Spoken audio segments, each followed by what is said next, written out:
There are stories that should never be told, relics that should never be found. Some things are meant to stay buried, especially in places where the dead still whisper. In the heart of Papua New Guinea's remote rainforests, an unbroken canopy smothers the sunlight.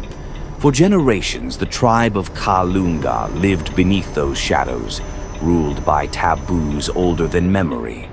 Central to their legends was the mask, a relic carved from black ebony, inlaid with river pearls. Eyes hollow, teeth grimacing, its surface bristling with ancient ochre designs. It was sacred, it was sealed, and above all, it was forbidden. They say the mask could summon the storm, it could call the dead, and worst of all, it could make the wearer more than human, or less. Long ago, the Kalu'Nga had bound the mask in a ritual of blood and fire, burying it beneath sacred ground in a woven casket of bone and vine. To speak its name was to invite misfortune. To seek it was to curse yourself. Some taboos never fade, even as the jungle itself reclaims what's left behind. Centuries passed, outsiders arrived and left, but the Kalu'Nga faded into rumor, their lands marked uncontacted on distant maps. But maps change. And so, on a slate-gray morning, a figure emerges on the mist-choked river. Dr. Roland Graves, a Western anthropologist nearly twice the age of his research partners, with a battered notebook and the quiet obsession of all who hunt lost things. Roland had heard stories, unreliable, incoherent whispers from traders and old missionaries, hints of a relic so powerful the jungle itself would not let it go. He followed those trails, day after punishing day, deeper into the green heart where compasses spun and the air itself crowded out the living.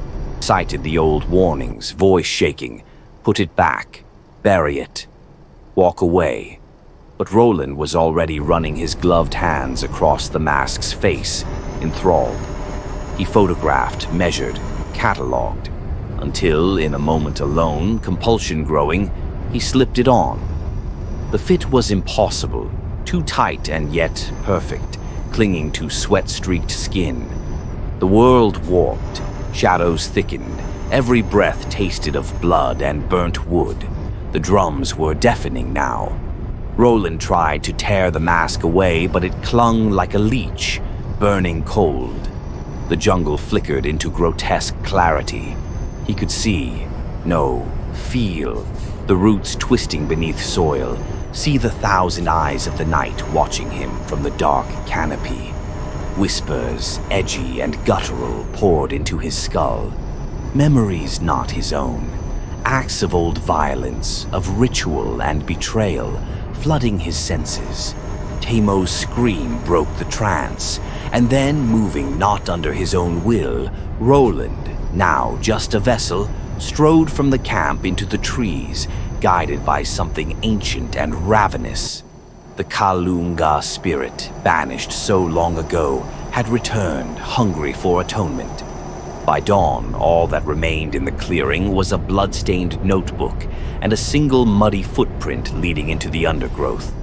Travelers who pass through that region now avoid the riverbanks, even in daylight. Sometimes, deep in the night, they hear drumming echoing through the branches, impossibly close, impossibly far. And sometimes they glimpse among the shadows a tall figure, face bone white and grinning, standing perfectly still as the forest breathes around him. The Mask of Kalu'Nga remains where it desires, never to be found by those who search, but forever waiting for anyone foolish enough to listen when the jungle whispers. If you enjoyed this story, don't forget to subscribe for more spine-chilling tales every week. Drop a like and let us know in the comments what tribal legend or horror story you'd love to see next. Your idea might be featured in the next episode of Tribal Shadows.